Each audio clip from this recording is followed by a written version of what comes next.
السلام علیکم ورحمۃ اللہ وبرکاتہ۔ اعوذ باللہ من الشیطان الرجیم، بسم اللہ الرحمن الرحیم۔ سورۃ انزلناها وفرضناها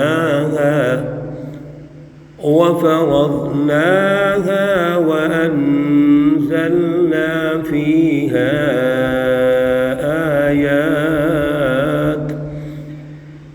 آيات بينات لعلكم تذكرون۔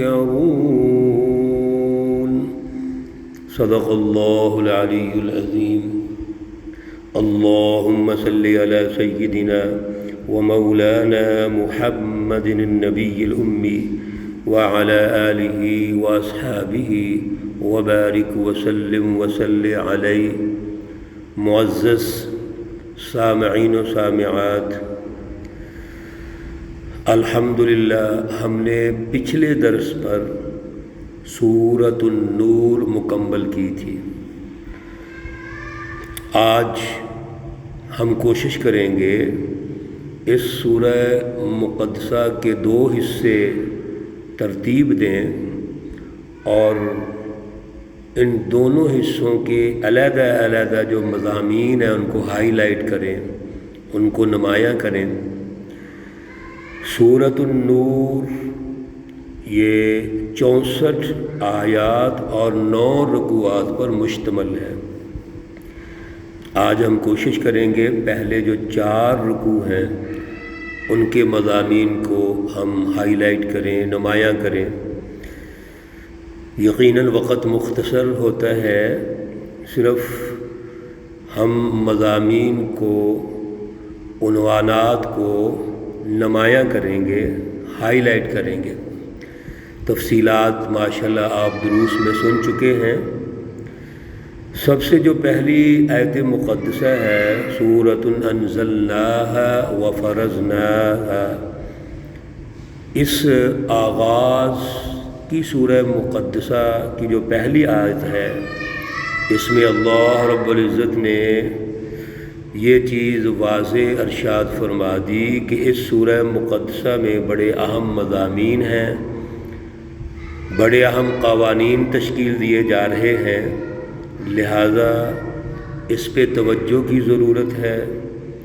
آیات بینات، واضح اس میں نشانیاں ہیں، قوانین ہیں، لہذا اس پہ توجہ کریں اور ان کو یاد رکھیں، یعنی ان کی رٹ جو ہے وہ سوسائٹی اور معاشرے پر قائم ہونی چاہیے۔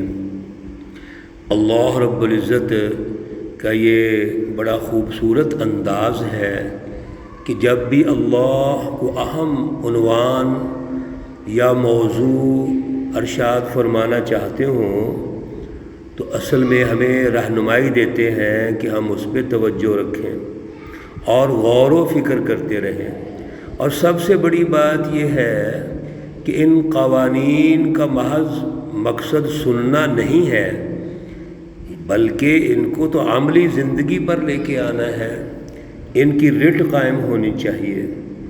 چنانچہ اسی سورہ مقدسہ کی پہلی آیت مقدسہ میں اللہ رب العزت نے یہ رہنمائی ارشاد فرما دی۔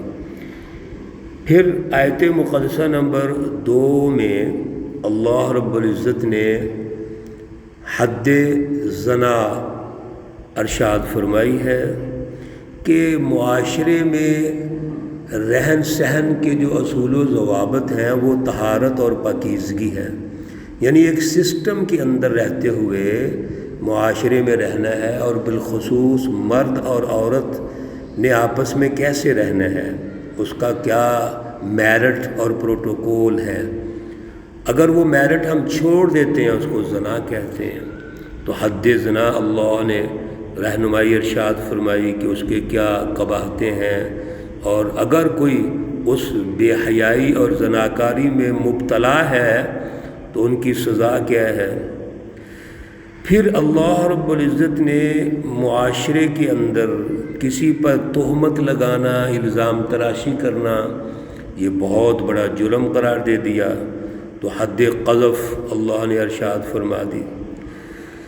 میاں بیوی کے آپس کے جو تعلقات ہیں، جس پاکیزہ ماحول میں اللہ ان کو استوار کرنا چاہتے ہیں، ترقی دینا چاہتے ہیں، اگر ان میں کوئی عیب پیدا ہو جائے، ایک دوسرے پر الزام تراشی شروع ہو جائے، تو وہاں پر حد لعان کا اللہ رب العزت نے ارشاد فرمایا، ان کے دائرے مقرر فرما دیے۔ رکوع نمبر 2 میں اللہ رب العزت نے ایک واقعہ افک، جس کا عنوان ام المومنین حضرت عائشہ صدیقہ رضی اللہ تعالی عنہا ہے، اس کو تفصیلاً ذکر کیا 2 اور 3 رکوع میں، اور ان کی جو تفصیلات ہیں ان کو 3 پوائنٹس میں ہم سمجھ سکتے ہیں، 3 نکات میں۔ ایک تو یہ ہے کہ کسی بھی جماعت کا جو داخلی نظام ہے وہ بڑا اعتماد کا ہونا چاہیے۔ اگر کوئی الزام تراشی کرے یا باہر سے پراپیگنڈا کرے تو جماعت کا داخلی نظام، اندرونی نظام اتنا مضبوط ہونا چاہیے کہ اس پراپیگنڈے سے متاثر ہونے کی بجائے اس کا دفاع ہونا چاہیے، اس کا باقاعدہ مقابلہ کرنا چاہیے، نہ یہ کہ اس سے آپ متاثر ہو جائیں۔ دوسرے نمبر پر جب کوئی ایسا پراپیگنڈا ہوتا ہے تو ہمیں اس کے پیچھے دلائل تلاش کرنے ہیں۔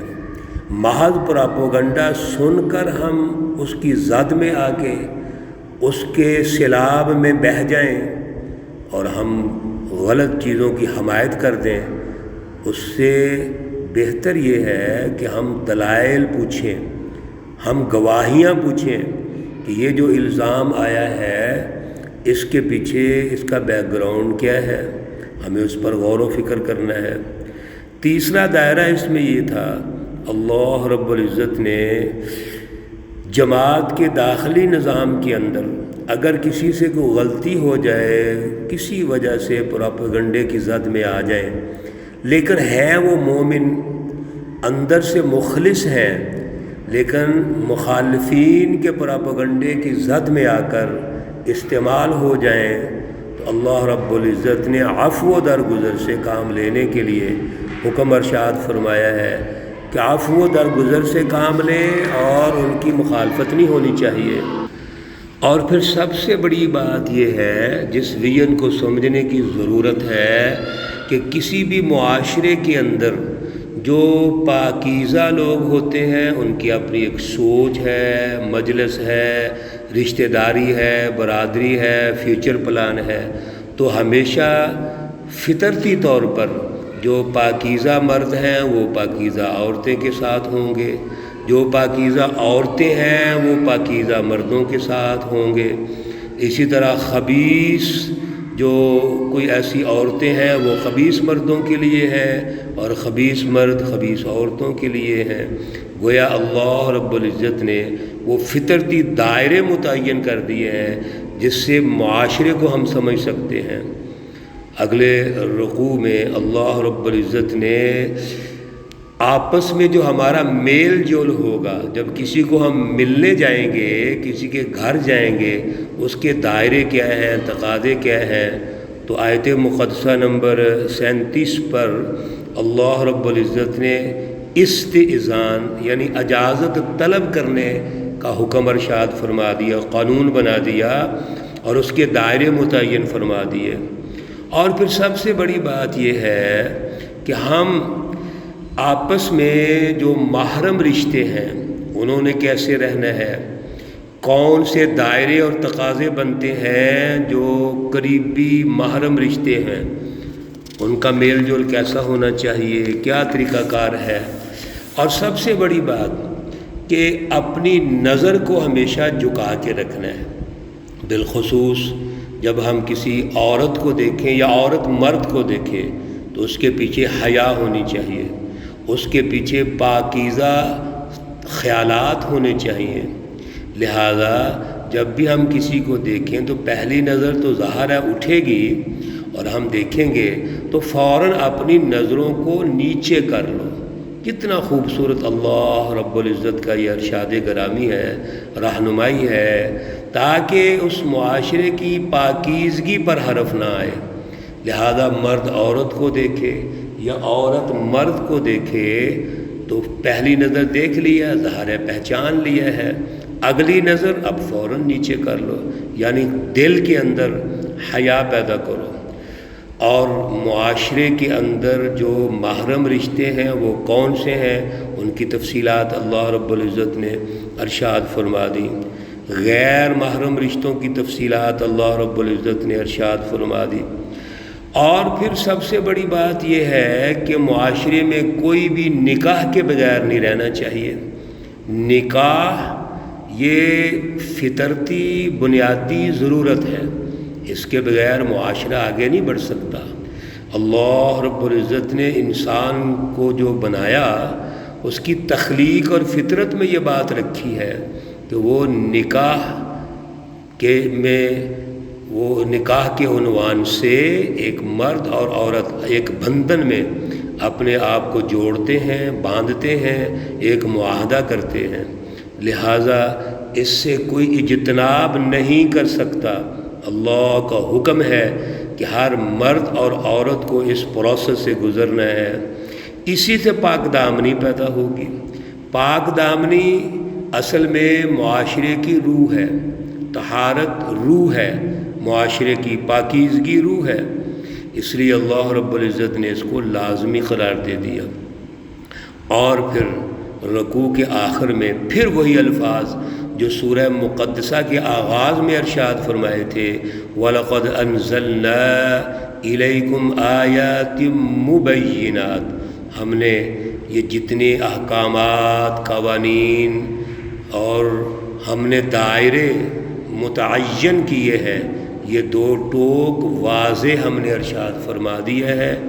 اور پہلی جو قومیں گزری ہیں ان کے لیے بھی یہ قوانین ہم نے تشکیل دیے ہیں، اس لیے اس پہ عمل کیجئے، اس کی رٹ کو قائم کیجئے۔